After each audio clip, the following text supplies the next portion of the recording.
أعوذ بالله من الشيطان الرجيم. بسم الله الرحمن الرحيم. إن هذا القرآن يهدي للتي هي أقوم ويبشر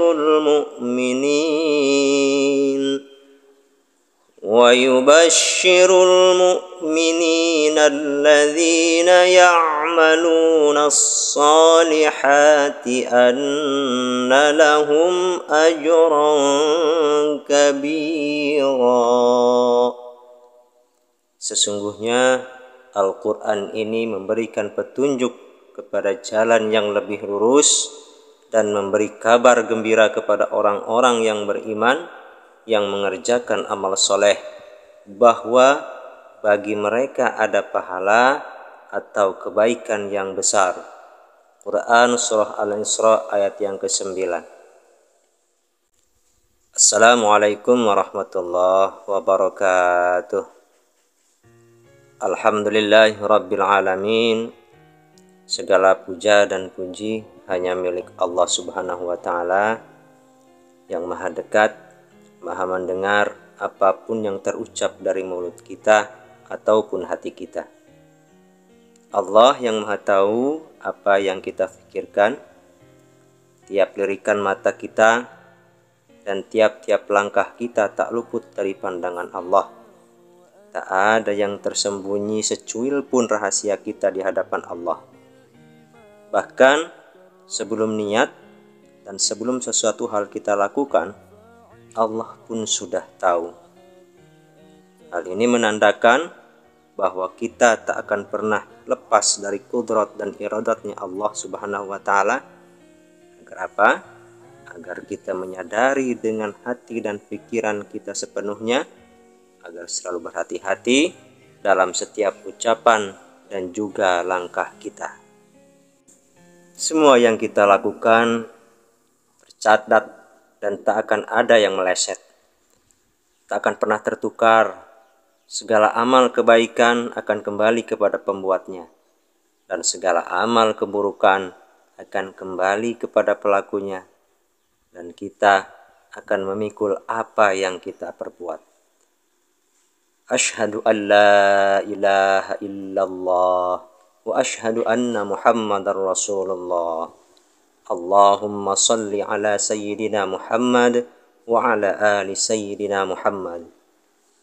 Salawat teriring salam yang kita lantunkan semoga Allah limpahkan kepada kekasihnya, kepada kekasih kita semua, kekasih seluruh alam, yakni Habibana wa Nabiyyana wa Maulana Muhammad sallallahu alaihi wasallam, juga kepada keluarga dan para sahabat-sahabatnya, dan syafaat Rasulullah lah yang kita nantikan kelak di yaumil akhir.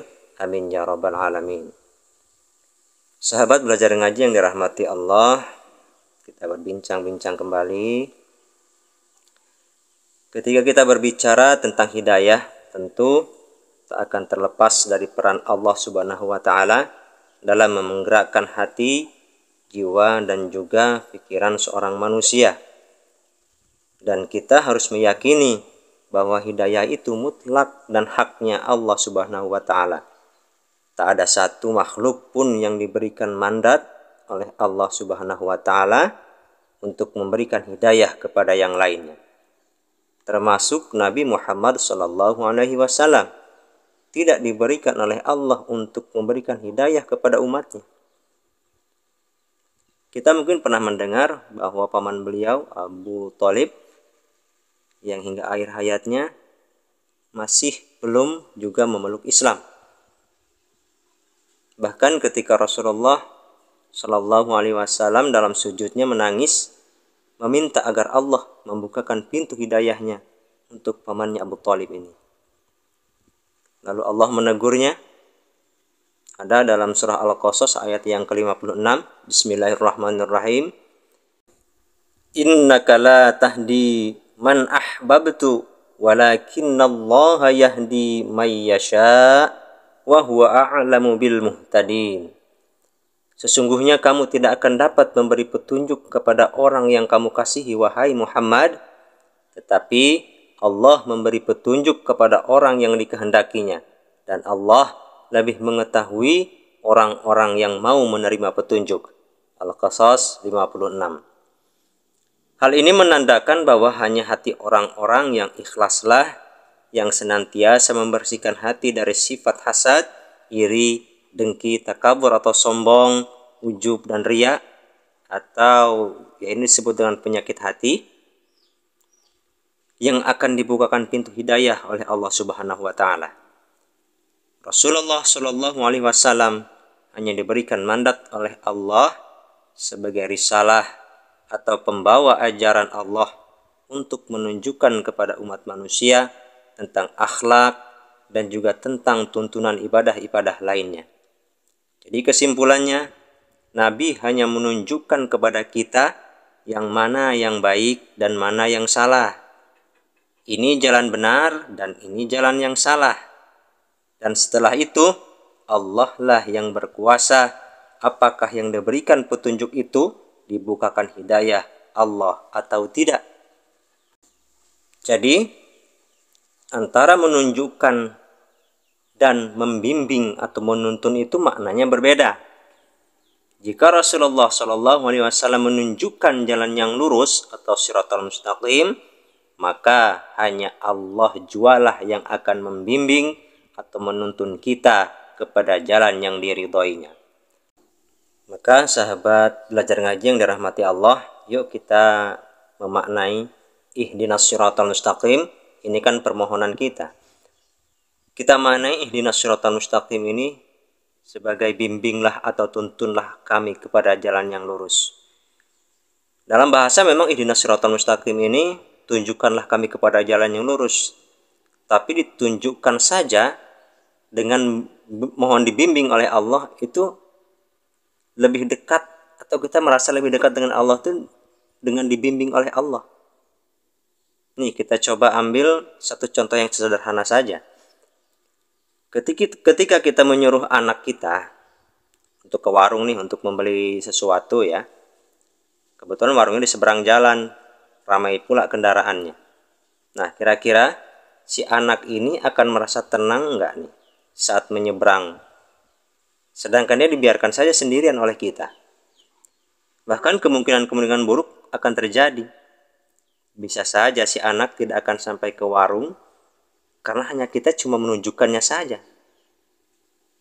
Tetapi jika kita menuntun atau membimbing anak kita itu sampai ke warung, bahkan sampai kembali ke rumah, kira-kira si anak ini merasa tenang nggak?